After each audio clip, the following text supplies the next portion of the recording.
নির্বাচন ও সংস্কার নিয়ে আলোচনার মাধ্যমে সমাধান করতে হবে, এমন মন্তব্য করেছেন বিএনপির মহাসচিব মির্জা ফখরুল ইসলাম আলমগীর। বলেন, ফ্যাসিবাদের পতন হলেও সংগ্রাম শেষ হয়নি, গণতন্ত্র এখনো দূরে। এদিকে ডিসেম্বরের আগেই নির্বাচন সম্ভব বলে মন্তব্য করেছেন বিএনপির স্থায়ী কমিটির সদস্য আমির খসরু মাহমুদ চৌধুরী। রবিবার রাজধানীতে আলাদা অনুষ্ঠানে তারা এসব কথা বলেছেন। প্রয়াত বিএনপি নেতা আব্দুল্লাহ আল নোমান স্মরণে এই আলোচনা সভার আয়োজন করে জাতীয়তাবাদী শ্রমিক দল। যোগ দেন বিএনপি মহাসচিব মির্জা ফখরুল ইসলাম আলমগীর সহ শ্রমিক নেতারা। স্মৃতিচারণ করতে গিয়ে দীর্ঘদিনের রাজনৈতিক সহকর্মীরা তুলে ধরেন আব্দুল্লাহ আল নোমানের জীবন ও কর্মের নানা দিক।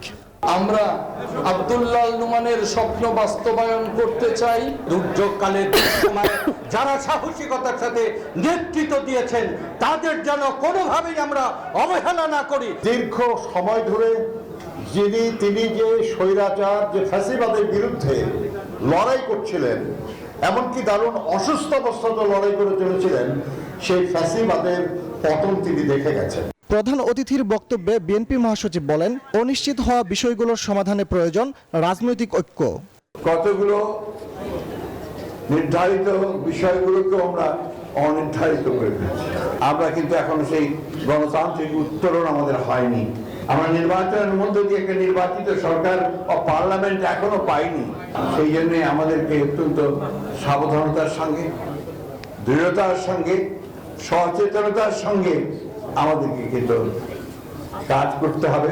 এদিকে নির্বাচন ইস্যুতে ঐক্য গড়তে ধারাবাহিক কর্মসূচির অংশ হিসেবে গণ অধিকার পরিষদ ও বাম নেতাদের সাথে বৈঠক করে বিএনপির লিয়াজো কমিটি।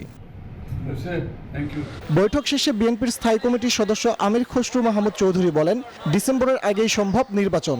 যেখানে ঐক্যমত হয়েছে সে ঐক্যমতের পরিপ্রেক্ষিতে জাতীয় সনদ সই করে নির্বাচনের দিনকাল ঘোষণা করা অত্যন্ত প্রয়োজনীয়। আর ডিসেম্বরের মধ্যেও সময় লাগার কথা আমি ব্যক্তিগতভাবে মনে করি ডিসেম্বর পর্যন্ত যাওয়ারও দরকার হয় না। আওয়ামী লীগের বিচার করবে বিচার বিভাগ, আর উদ্যোগ নিতে হবে সরকারকে, এমন মন্তব্য করেন বিএনপির এই নেতা। ফজলে রাব্বি সৌরভ, নিউজ 24, ঢাকা।